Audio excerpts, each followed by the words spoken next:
Winners at War. Now, when I found out that this was going to be the theme for the 40th season of Survivor, I cannot describe to you how shook I was.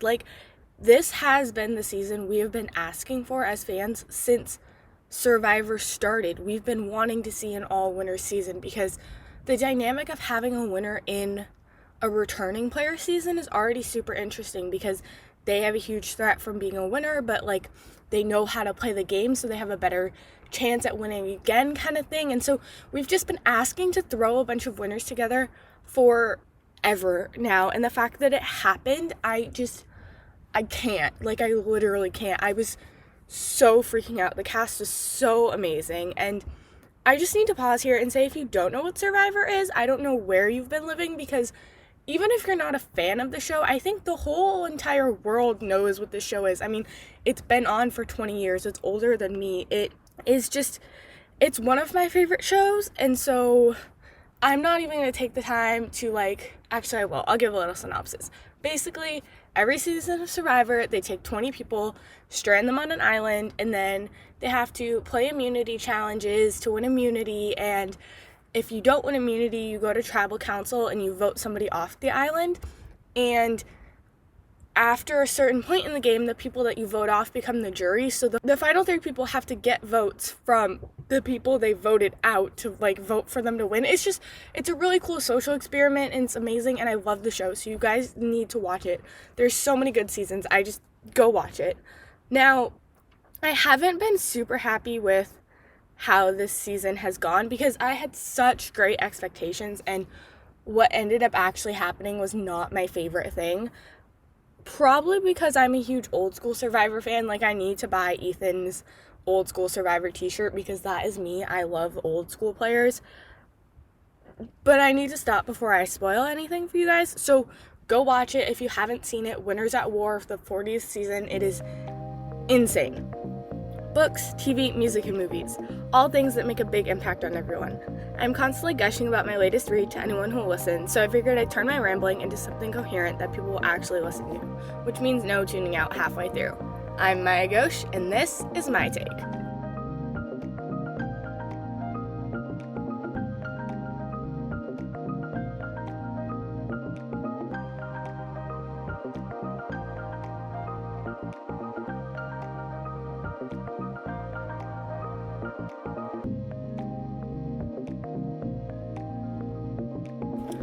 Now, before I get into my spoilery section, which is 6 pages worth of notes, so it'll probably be forever long, but anyways, I need to make a quick disclaimer.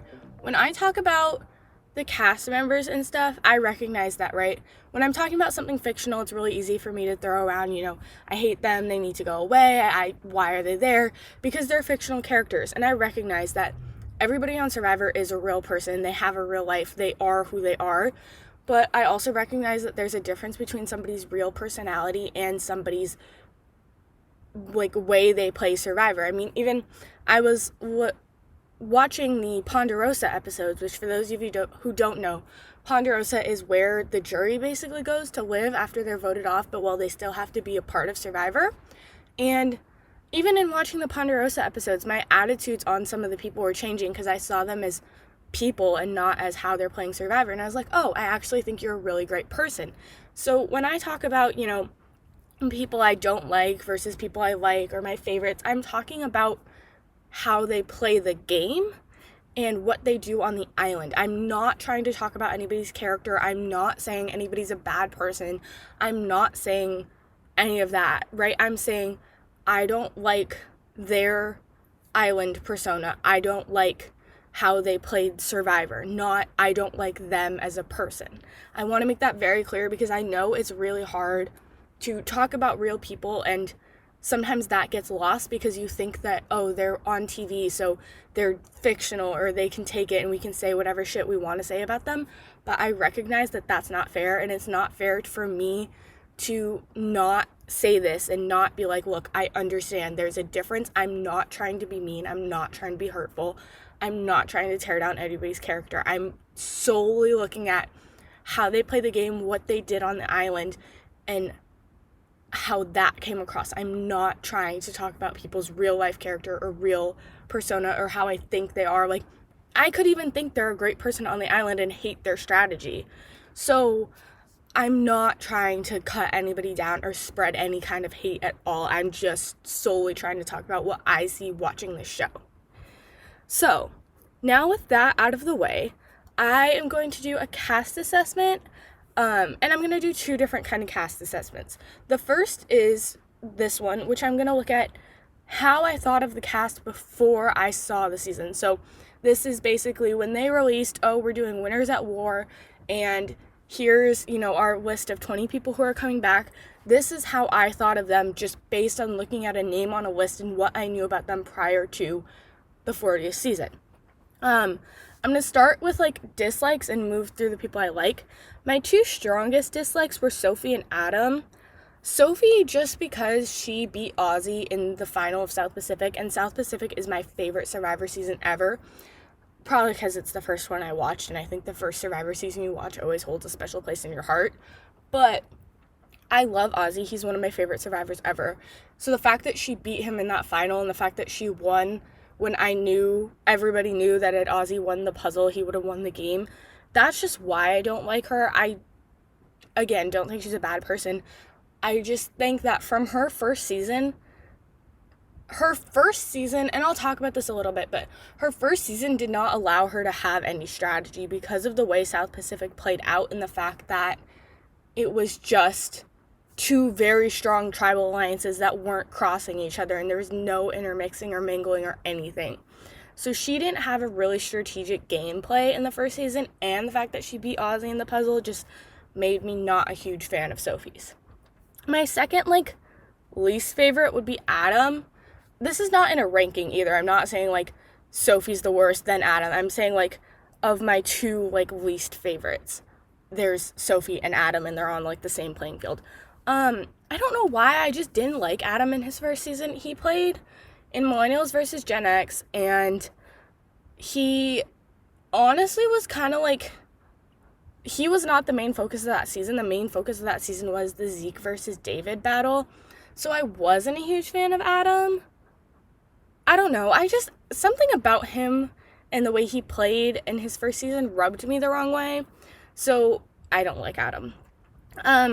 Next is the list of people I'm kind of indifferent to. Either I didn't watch their season or I don't have a strong opinion on them either way. First would be Danny. I didn't watch Guatemala. I know that Stephanie played on Guatemala, and I know that Danny took Stephanie to the final and Stephanie lost. So I'm I don't like her for that because I love Stephanie, but I never watched her season, so I can't really make an opinion on how she played the game kind of thing. Next would be Ben. Heard some things about his season. I don't think I've ever watched his season all the way through, so I don't, again, really have a formed opinion on him. I need to watch his season, but I didn't have a formed opinion on him. Michelle, I didn't remember her winning. I remember watching Ko Wrong because of Aubrey and Ty and all them, but Michelle was not a standout, or I guess I don't remember her being a standout. Now that she's won, I feel like I need to go back and watch. This actually goes for a lot of people on this list. Now that they've won and I've seen them play Winners at War, I feel like I need to go back and watch their original seasons to see what they did, and make better opinions on them. So again, coming into this, I wasn't a huge Michelle fan or Michelle hater. I didn't really know what I thought of her, which I guess gave her a blank slate to make an impression on me. Wendell, again, didn't watch him, didn't know much, knew he kind of was famous, I guess, for talking trash to Probst, which was weird, but whatever. Again, Wendell, didn't have a strong opinion on him coming into the season. I will have to say a lot of these opinions change looking at how they played Winners at War, so my second cast assessment will be a lot more in-depth and stronger and actually talking about their opinions and stuff. Yul. I like Yul. I mean, he really did have the best strategy in Cook Islands. Again, he's in that same realm of Sophie. He beat Aussie, and I don't appreciate that. So, Sarah, I liked her, but she wasn't a favorite of mine. Like, she was good. She deserved her win in Game Changers, but not like a huge, like, there's so many of these people that I love, love, love, love, love, that Sarah just didn't crack into that top category of favorites. So, Kim, again, love her. She was great on her first season. She did everything right. I have nothing against her. She's just not like a complete favorite of mine. I don't have that attachment to her that I do to some of these other people. Sorry, Kat, if you're listening to this. I know you love her. I have nothing against her. I love her, but she's not in my like top tier favorites list. Denise played super well her first time. Totally deserved her win, especially with the fact that she set the record. She went to every single tribal council and survived every single tribal council. So I love Denise for that, but she really, to me, seemed like the person that would play one and done and win and never come back. So I was very surprised that she came back, especially because her season had so many more people that were like impactful and famous. Like Malcolm started on her season, you know, played multiple times. Scoopin came back on her season. Penner came back for her season. So there was more people that kind of were bigger in her season. I really did think she would be kind of the drop-off one and done winner, but she wasn't, so I was happy to see her play again. Tony, who is a crackhead running around in the jungle and crazy and hilarious and funny, and he kind of falls on the same plane as Sarah and Kim. Like, I like him. I have nothing against him. He's pretty great. He's hilarious to watch with his spy shack and all that jazz, but he's not cracked into my top tier all-time favorites. And then Nick. I remember watching the beginning of Nick's season, but I don't think I saw it all the way through. I had no opinion on Nick. He was a, like, kind of Wendell character. Wendell, Ben, and Nick, actually. I didn't watch their original seasons, didn't have a huge, like, thought about them. So, now moving on to my all-time favorites list. In no particular order, Natalie. Oh my god, I have loved Natalie since her first season on The Amazing Race. I watched her whole first season on The Amazing Race. I watched the whole Amazing Race All-Star season she was in.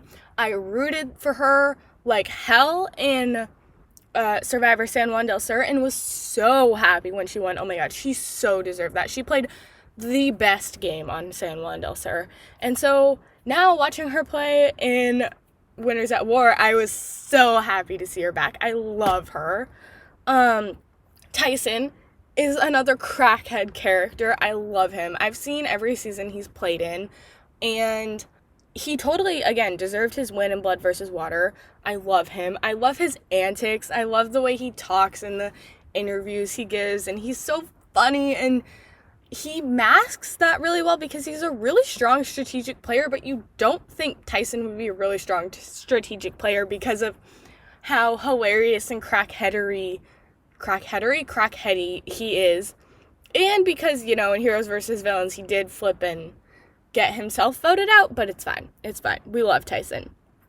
Jeremy! Oh my god, I love Jeremy. I loved him and Natalie in San Juan del Sur together, so I was so excited that him and Natalie are playing together and that they were on the same tribe.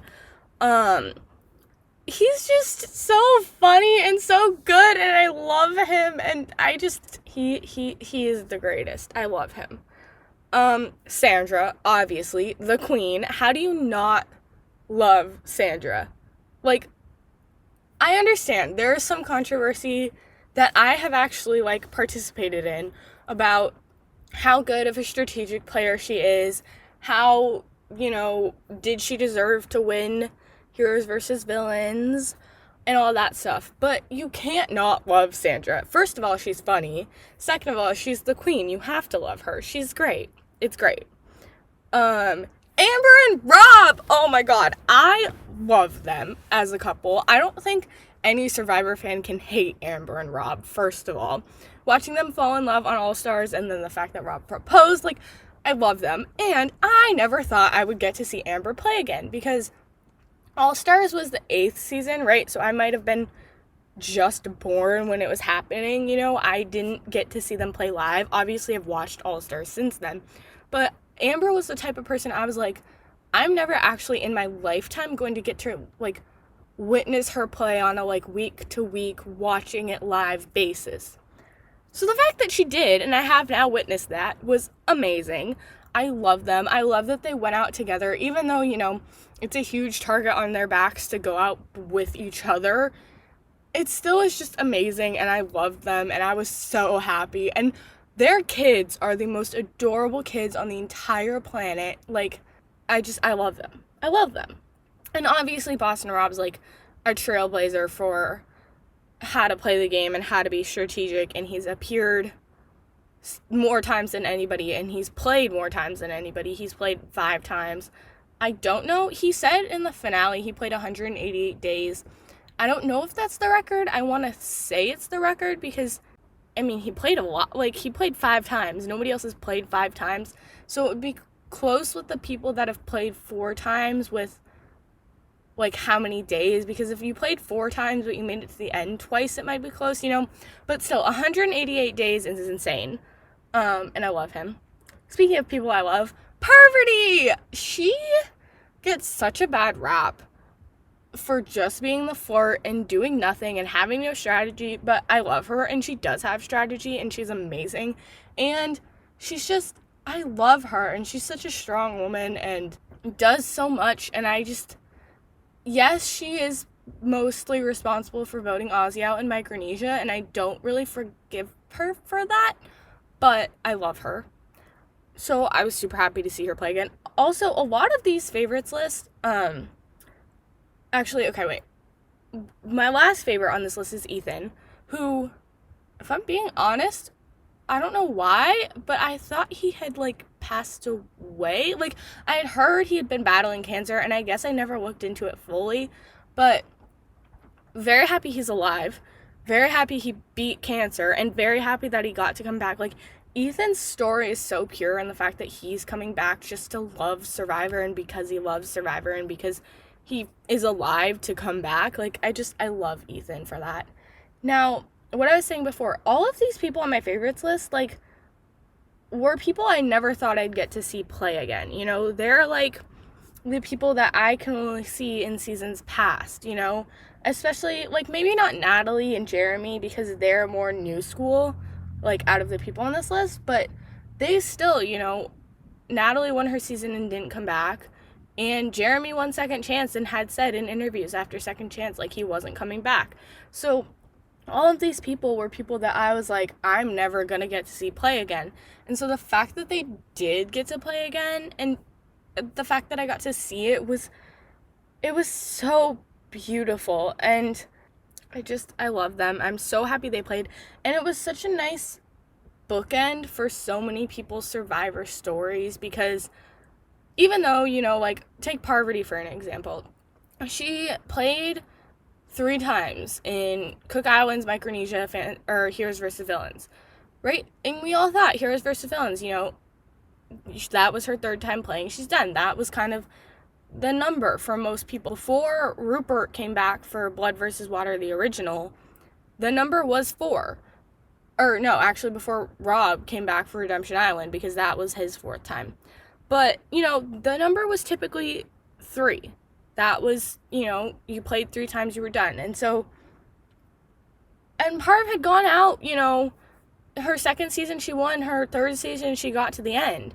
So, like, why would she come back, you know? It was, the only reason a lot of these people would have come back was for an all-winner season. And so I appreciate that they had that opportunity, and I appreciate that they got to do it, and they got to see their Survivor stories through and have a really firm final decision on, like, yes, this is my last ever season of Survivor. And we got to see that in the way that Probst approached them, in the way that they got to talk at Tribals, and in the finale after the challenge when Probst, you know, was interviewing them and asking them how their Survivor stories have gone. Like, and the way that we got to see that and know in a show that you never know what's going to happen, you never know who's going to come back or whatever, it was very nice to have this, like, finality moment with them.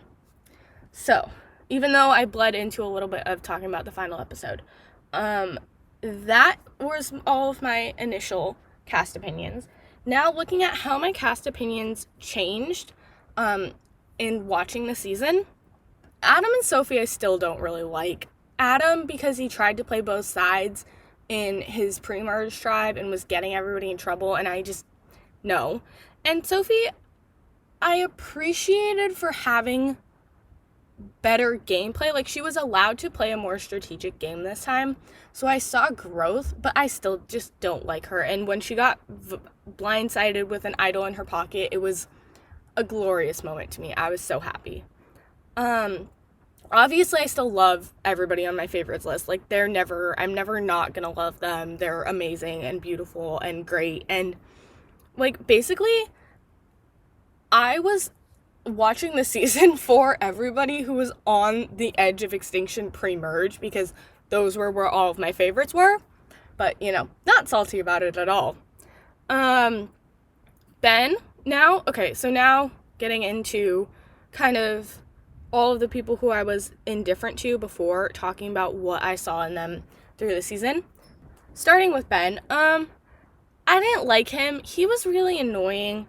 He was anti-Jeremy through most of the merge too, and that's not allowed because I love Jeremy.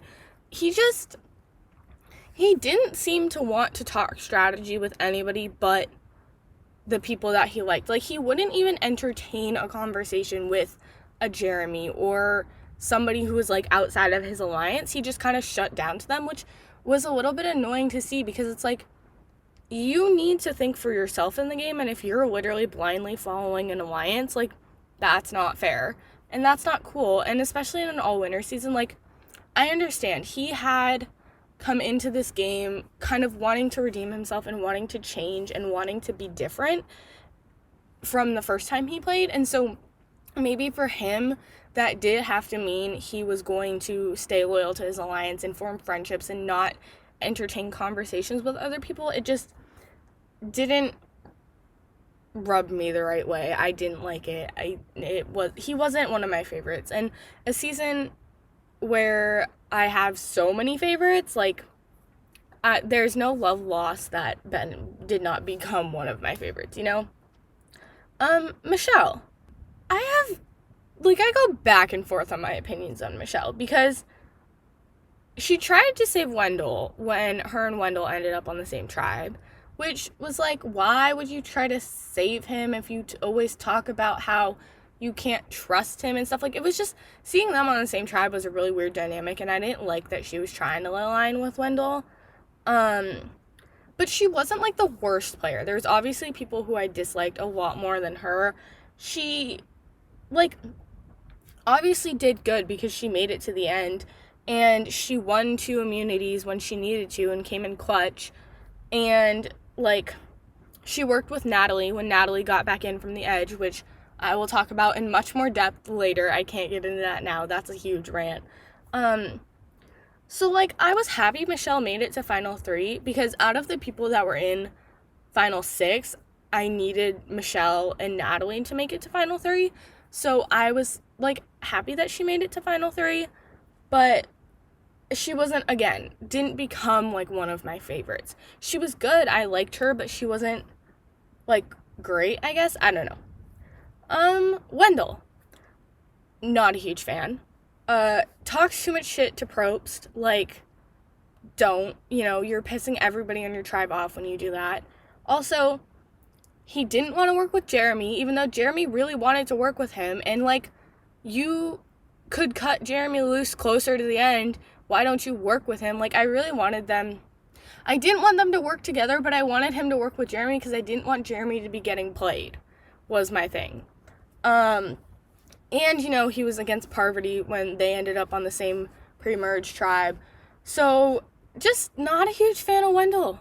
Though I will say, if I was on the island, I would want Wendell to build furniture for me. So, there is that. Yul. Now, moving on to Yul.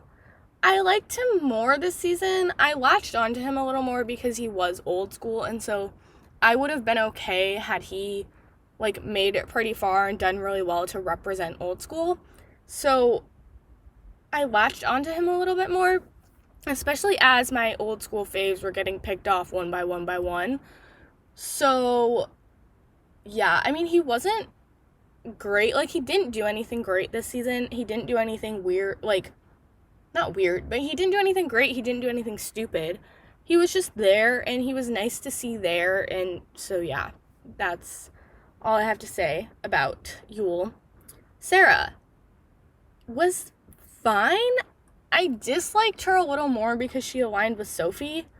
Because obviously I'm not a huge Sophie fan, and I wanted to like Sarah this season because she wasn't one of my favorites when she played Game Changers. Again, there were so many people in Game Changers that I loved that I couldn't, like, truly love Sarah, but out of the people who made it to the end, I was happy that Sarah won. So, I wanted to like her more this season, but she aligned with Sophie, so I wasn't a huge fan of that. I will say I am glad that her and Tony figured out how to do Cops R Us, because that is an alliance 3 seasons in the making.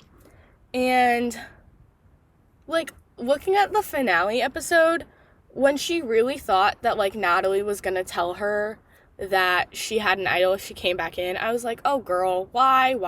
Like, the more Sarah played this season and the more she was, like, thinking that she had a handle on everything that was going on and thinking that, you know, she was in control of Tony, the, like, less I kind of liked her, because I was like, why won't you open your eyes and realize he's playing you? Even though it serves her to go to the end with Tony, like, still, it was just, Sarah was not one of my favorites. I will say I did appreciate her feminism speech in, I want to say it was Final 6, the first one, when Natalie came back, when she was talking about how there's a gender bias in the fact that girls kind of get treated differently in when they make moves and when they do strategy and all that stuff. And I really appreciated that. As a girl, I really loved that she could stand up there and say that and acknowledge that and bring that to light in Survivor, especially because Survivor's in this place right now where slowly more real world issues are seeping into the fabric of Survivor. Because last season, season 39, Island of the Idols, was, I mean, the catalyst season for talking about real world issues. There was everything that went on with the, like, sexual assault or harassment, like inappropriate touching kind of thing. There was talks about race in very candid terms, and like Jack and Jamal's kind of conversation about race, which was really interesting to see on a show that really is such a reflection of the real world, but it never really brings real world issues into Survivor because it's not the real world. It's been really interesting to see how that dynamic has played out these past 2 seasons and how that's changing. And so I really did appreciate Sarah for bringing that to light. And when she was saying that, I was like, Parv probably really suffers from that because she got called probably so many names for the way that she played, but she played strategically. And it's true. Had any guy played the same way Parv or Sarah or any of the strong women have played, nobody would say anything. So I really did appreciate that, and that was like a big redeeming quality in that I still thought she had shitty gameplay, or not shitty, but, you know, I didn't like her gameplay, but that was a person moment, and that was like, I really like Sarah as a person, and I really see that, so I appreciated that moment a lot from Sarah. Kim, again, she was good. I liked her. I liked that she was kind of working with Jeremy. I liked that she was ready to make a move and ready to shake some shit up and stuff. And so I appreciated Kim. I had nothing against Kim. Again, my opinion on her hasn't really changed. I like her. She's good. She plays the game really well. She is smart and strategic. But I only have so many spots on my, like, top tier favorites list that I'm sorry, Kim. I love you. You're great. And she won immunity. She did stuff. She was interesting to watch this season. But not a huge favorite, again. Denise. She obviously is the Queen Slayer. So there's that. And in slaying the Queen, she saved Jeremy. So I was very happy that she saved Jeremy. But then later on, she turned against Jeremy. So I was like, Not very happy with that. A lot of my opinions on the people that made it to the merge deal with how they treated Jeremy and Tyson, because those were the only two people, like, once we got to the merge that I really did like, and really was, like, strongly rooting for to win. So if you were, like, against one of those two, I was against you, kind of thing. And, like, the way Denise went out in the finale was insane, but I don't know. She was not a favorite of mine. She was more on the dislike side than the like side. Yeah, I don't know. She wasn't great. She wasn't no. Not the best, Denise. Tony, he saved Jeremy a couple times. So like I said, if you save Jeremy, I'm on board with you. He also, like, played the best strategic game when in the game, and he was in control of everything. So he did deserve to win. Like, he played a really strong strategic game. He did figure it out. He was in control. He voted out so many people, and he never had his name written down. So, like, I respect the strong gameplay from Tony. And I loved his spy nest, and I loved that him and Sarah were working together, and he won 4 immunity challenges. And he was, like, on it when Nat came back, and she was like, you know, she'll have an idol.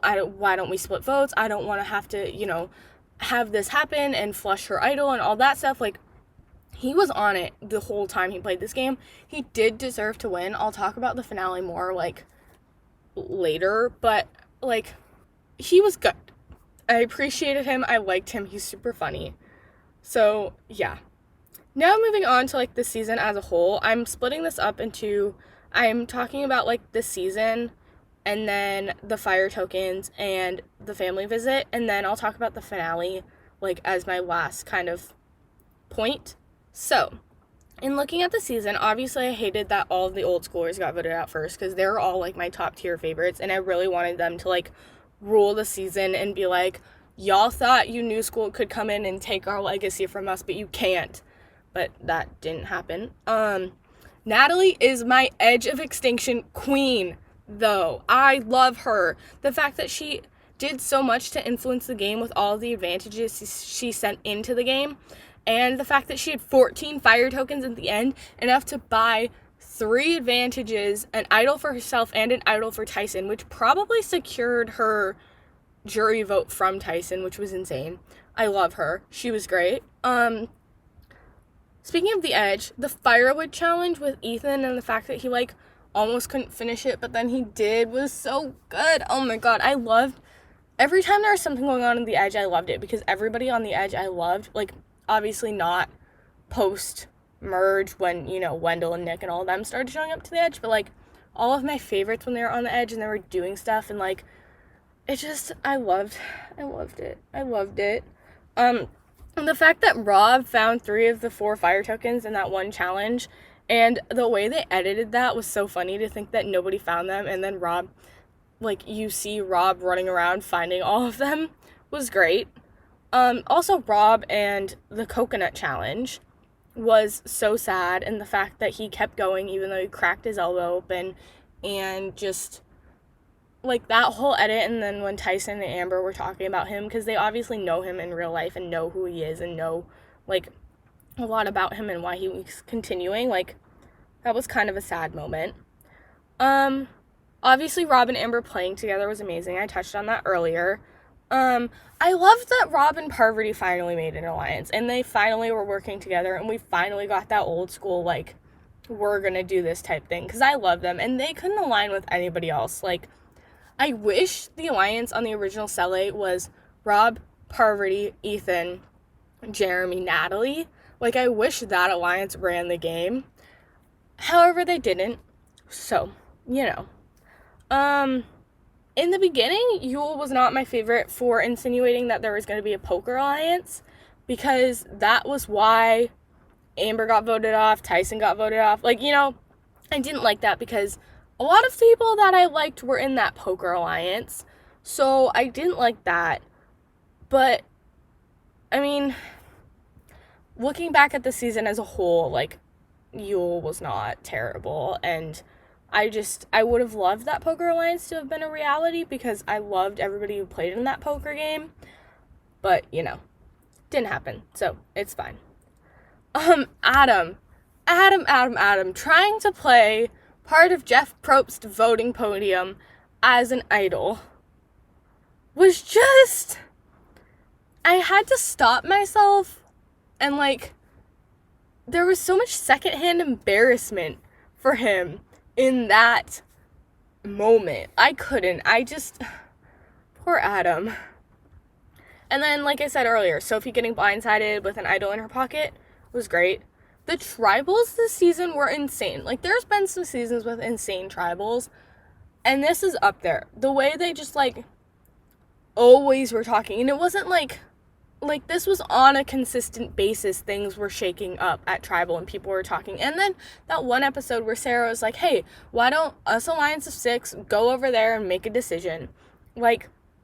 That kind of shit was annoying, but also made the tribals interesting and insane and crazy. So yeah, I just had to mention that the tribals were insane. The fact that Jeremy made it through 3 tribals in a row while he was being a main target was great. I loved him. Obviously, I love Jeremy. So anytime he makes it through a tribal, it's a win for me. And of those tribals, the tribal where he played his safety without power and Sarah played her steal a vote at the same time were it was so funny when they were like, hey, Jeff. And then he was like, you go. No, you go. You go. And so then they're quiet. And then Jeff's like, okay, we're going to vote. And they're like, no, wait, Jeff. The way that kept playing out was so funny. And I loved it. And also, speaking of the steal a vote, the fact that Sarah had to sneak into the other camp to get the steal a vote was really interesting. And I like sometimes when they do advantages like that, where they're like, look, you have to do something crazy to do it and stuff. So I liked that. So yeah, that's all I have on the season, up until the finale. I have a whole nother section of the finale that we'll get to. Now I want to look at fire tokens, because they were this big thing, oh, we're going to add a survivor economy and fire tokens. And did I like them? Yes. But I kept thinking they would be something bigger. I understand, to the people on the edge of extinction, buying advantages for that challenge, being able to buy peanut butter when they did, was a really big thing. But I thought that, everybody in the game was going to get this one final chance to, bid on extra votes at tribal or bid-ons. I thought there was going to be one big dramatic moment that had to do with fire tokens rather than all these small little moments. But they did create a survivor economy. They was really interesting to see how they were used to get advantages from the edge of extinction. And speaking of those advantages, the extortion advantage is my favorite advantage to ever be created in Survivor. And if Probst doesn't bring back the extortion advantage in every single season after this, I'm going to personally fight him, because I love it and it's so funny and so hilarious. And just and the fact that Tony thought he got to extort somebody and then it said it was played against you, I loved it. I loved that. The fact that Sandra got voted out because she wanted more fire tokens was really funny, and also kind of showed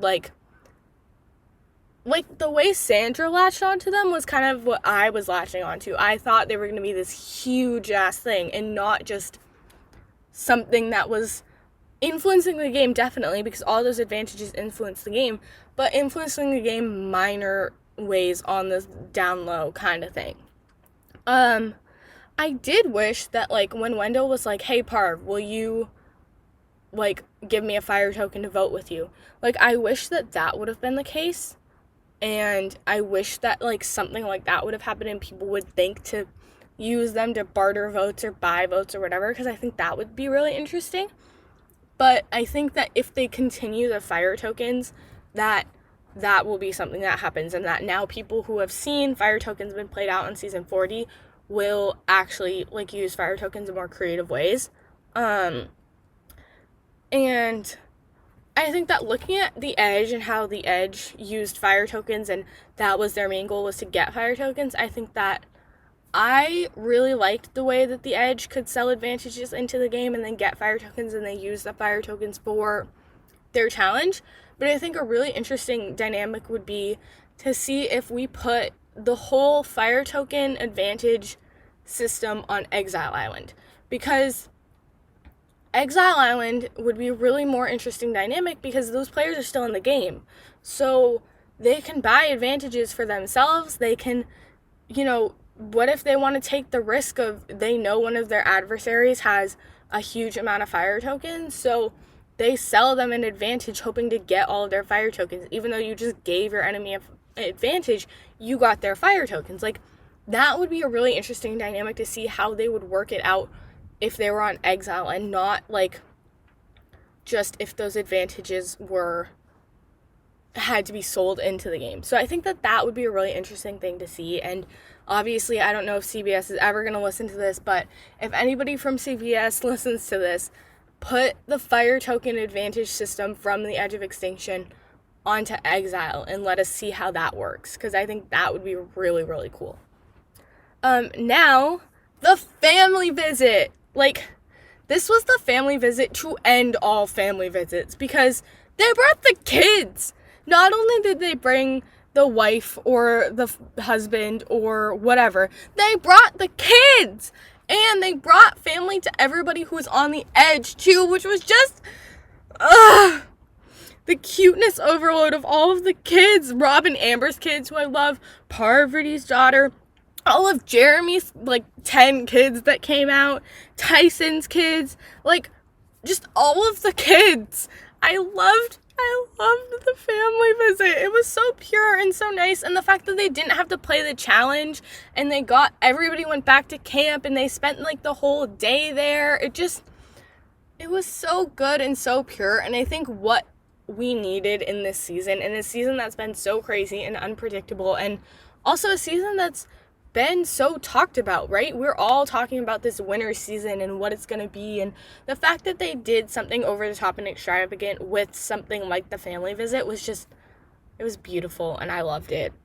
And also the hug from the jury of everybody who was on Edge of Extinction to Probst after the day of the family visit was so good. I loved it. I loved the family visit. It was so good. And now, looking at the finale.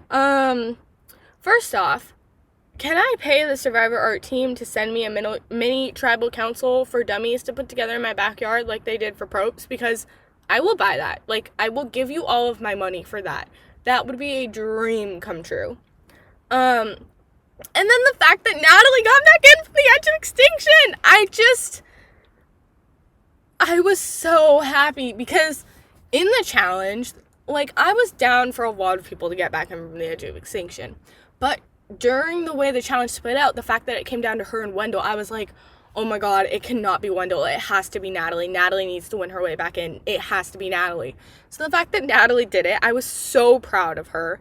And, obviously I was so proud of her, but it also made every immunity challenge after that super stressful to watch, because I needed her to win every immunity challenge. And that was the thing. I was always rooting for Jeremy to win an immunity challenge after the merge, because he needed to win.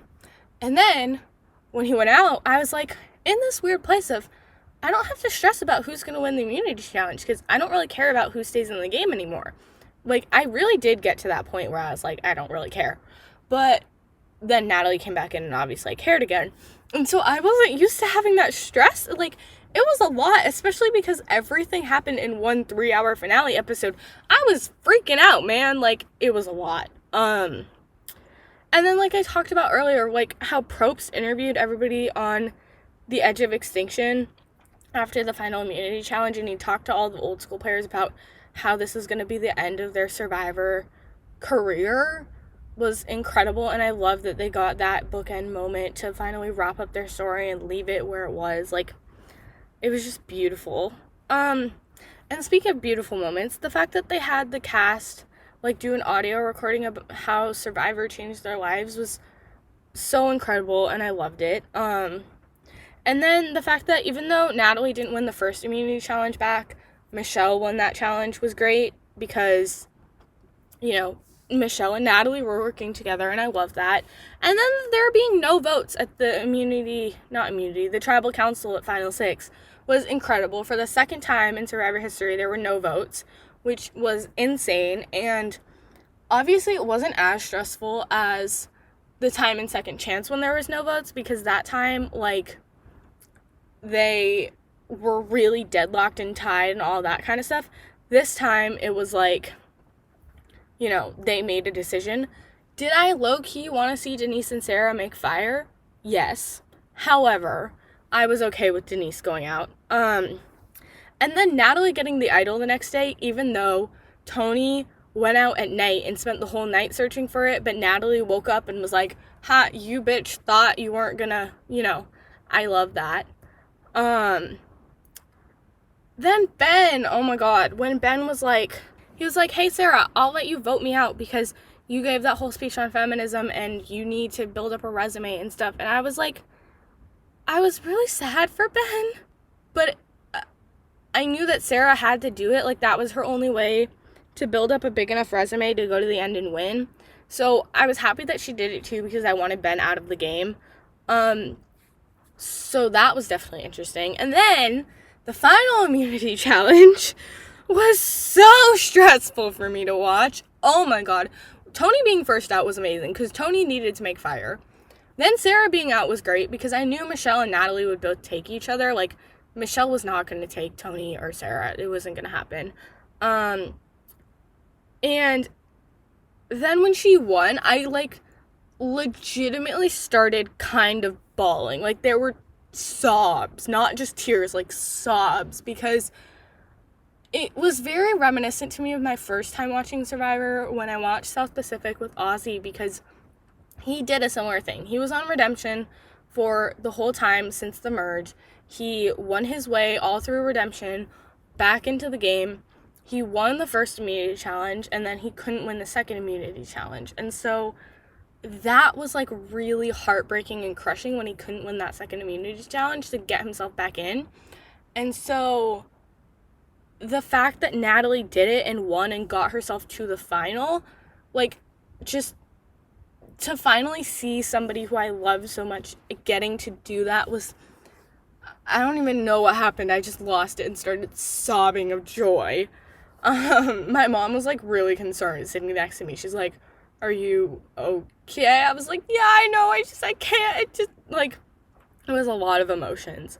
And then when Sarah and Tony made fire, like, I was happy that Sarah and Tony were making fire, and I was very happy Natalie didn't give up individual immunity and make fire against Tony. Which, speaking of, Boston, Robert, Mariano, you need to shut your mouth about Natalie making fire against Tony on the jury, because you would not give up individual immunity to make fire. Excuse me, no you wouldn't. I think you say you would. Actually, okay, maybe you would because you've been making fire since you were 20 and can do it in, like, 0.2 seconds, but not everybody can, right? So, like, shut up and realize that she won her way back into the game, won her way through individual immunity, and why are you gonna be like, you need to do it and you need to make fire? No, she won her way back into the game. She found idols to save herself. She won the individual immunity that she needed to win. So shut up.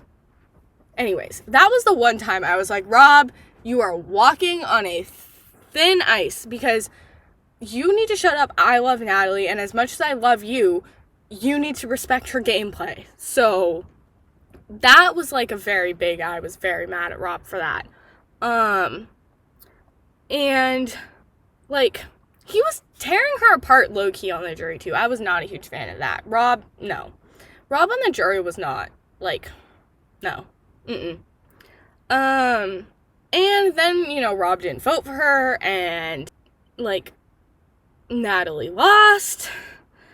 You know, I was just, here's my thing, and this is what I said to one of my friends who was hoping that either Michelle or Tony would win, and I was obviously full in Natalie's camp. Michelle, Tony, and Natalie were my ideal final three from final six. Maybe Sarah, Michelle, and Natalie, because I don't think Sarah would have won, but, like, they were a really good final three. And they all played really different games, and they all really deserved to win in their own ways, right? Michelle was always on the bottom, always had her back against the wall, but somehow always figured out how to keep herself safe. Tony, obviously in control of everything, running everything. Nobody had a bad thing to say about him either. And Natalie was working her ass off on the edge, making sure she had all her ducks in a row, making sure she won all the challenges, making sure she found all the fire tokens, right?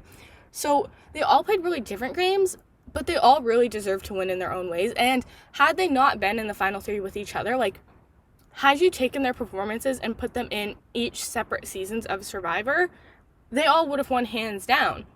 But the fact that they had 3 strong performances was really interesting.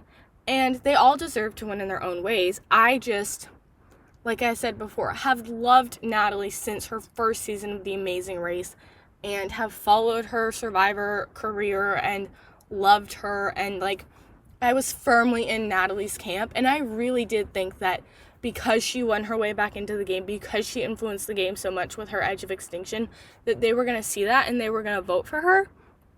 And I was really sad that she didn't. I was really happy for Tony because Tony did deserve it, but I was also like, couldn't put my emotions and my love for Natalie aside to, you know, not be sad about it. So, yeah, I mean, looking at the season as a whole, the arc of the season was not my favorite because, you know, I started off at a high with all of my old school people coming back, everybody I loved, really excited for them to, you know, run the game, take control, old school, you know, and then they get picked off one by one. So I'm sad. And then Jeremy's like my only hope, and I have all my eggs in the Jeremy basket after the merge, and Tyson too, but Tyson went out pretty early into the merge, so it was really Jeremy, like, that went deeper into the game. And then Jeremy goes out. And so then, like I said before, I get to this place where I don't really care. Like, you know, Tony was running everything, and I was rooting for Tony because I thought he had the best chance to win and he played the best game. But I didn't really care, like, who won. I didn't like anybody strongly enough to care that much and stuff. So I got to that place where I was, like, not stressed about immunity challenges because Jeremy didn't need to win and stuff. And then Natalie gets back in. And so now I'm super stressed about immunity challenges and super, like, excited for her. And she gets to the final, and then she doesn't win. Like, this whole arc of, like, it was so weird. And the fact that we didn't get another shot at the Natalie and Jeremy alliance was really sad. Even though, you know, like, I was here for that Natalie and Jeremy alliance to run the game again, but it didn't happen. Like, just looking at, like, what Natalie missed out on. And so this season was not a favorite season of mine. Like, it's a favorite season because it's Winners at War and it has that title and so many big names were playing. But also, like, it's not a season that I'm gonna go back and watch again and again and again. Like, South Pacific, which I've referenced a million times as being my favorite season, and it is, even though Ozzy didn't make it to the final, and even though he lost that puzzle, like, I will go back and watch that season over and over and over again because I got full Ozzy content the entire time, and you know, it was only one moment of heartbreak at the very end, whereas with Winners at War, it felt like continuous heartbreak because Natalie got voted off, then Amber, then, you know, Parv, and Rob, and Ethan, and all of those people kept getting voted off, and then I was just so invested in one person, and, like, it just was really hard to watch and really difficult to, like, it was just a really emotional roller coaster and really difficult to watch. And if, you know, my kids are interested in Survivor one day and they're like, hey, Mom, why don't we watch Winners at War? It seems like a season you'd really like. I'd be like, nope, you need to watch it on your own. I can't deal with the heartbreak of watching that season again. So that's where I'm at Winners at War. It was iconic and is iconic and will forever be iconic for being Winners at War. And I appreciate that it was a finale moment for so many people in the game. I just don't foresee myself watching it again. I didn't like who was in control. I didn't like I don't foresee myself watching it again. And I think that it's a great moment. It's great TV. It really was what Survivor needed to do for its 40th episode. And if I'm being honest, if Survivor was going to end, it should have ended with Winners at War. So now Survivor can never end. But yeah, it was great, but also sad and also terrible, but also iconic. Like, it's all those things wrapped up into one, and I think that watching it once is all I need. So, yeah, I have been Maya Ghosh, and this has been my take on season 40 of Survivor, Winners at War. Thanks for listening.